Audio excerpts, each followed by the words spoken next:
චිත්‍රපට සංගීත හොඳ ගායන ශිල්පිනියට ලැබුණ සම්මානය මට හරි වටිනවා ඇත්තටම. මේක ඇත්තටම මගේ හීනයක් මේ සම්මානය ලැබුණ එක. මේ ගීතේ මට ලැබෙන්නේ සිංහබව චිත්‍රපටයේ පළවෙනි ගීතේ මම ගායනා කරන ගිරිසිරස වසා ඇති කියන ගීතේ හරහා මම හිතපු දේම ඇත්තටම සැබෑවක් වුණා. ඉතින් බොහොම සතුටුයි ඒකට.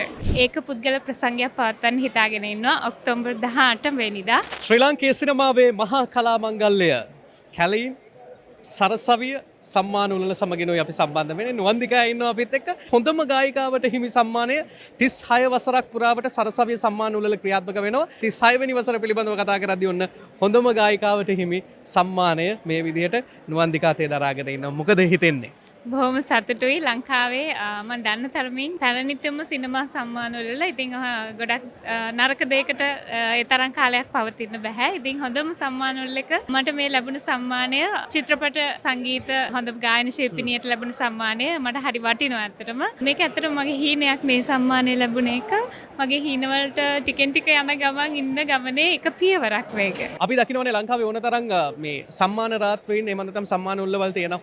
එතකොට දැන් මේ සරසවිය සම්මාන උළෙලේ තියෙන විශේෂත්වය සහ මේ ඇගීමට ලක් කිරීම කියන කාරණය පිළිබඳව ඔයාට කියන්න තියෙන මොකක්ද? මේ වගේ කලාකරුවන් කලා ශාස්ත්‍රයට එන නවක රංගන ශාස්ත්‍රයේ ඉන්න ශිල්පිනියන් ශිල්පීන් වෙන්න පුළුවන්.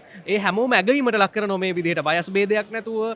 ඉතින් ඒ ඇගීමට ලක් කිරීම පිළිබඳව ඔයාට මොකද කියන්න තියෙන්නේ? ඇත්තටම ඒ ඇගීම හරහා තමයි අපි තවදුරටත් මේ වෘත්තිය සම්බන්ධයෙන් අපි කරන රාජකාරිය සම්බන්ධයෙන් අපිට විශ්වාසයක් ඇති වෙන්නේ. අපි කරන්නේ හොඳ දෙයක්ද නරක දෙයක්ද කියන කමෙන්ට් එක අපිට ලැබෙන්නේ.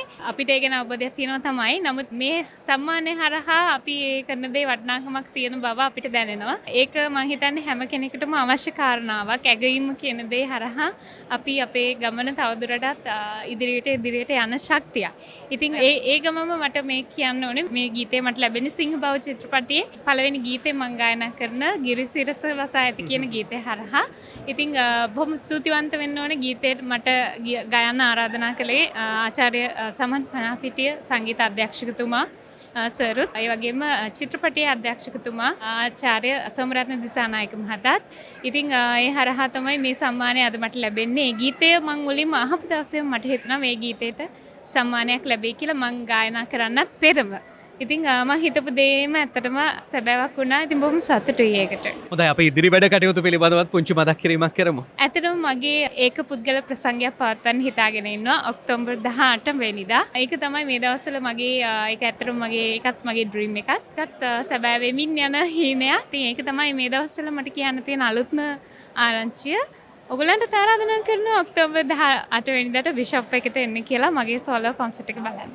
අනිවාර්යෙන්ම ස්නැප් TV අපිත් එදාට ඔන්න ඔක්තෝබර් 18 වෙනිදා දවස. එතකොට තියෙන්නේ කොහෙද?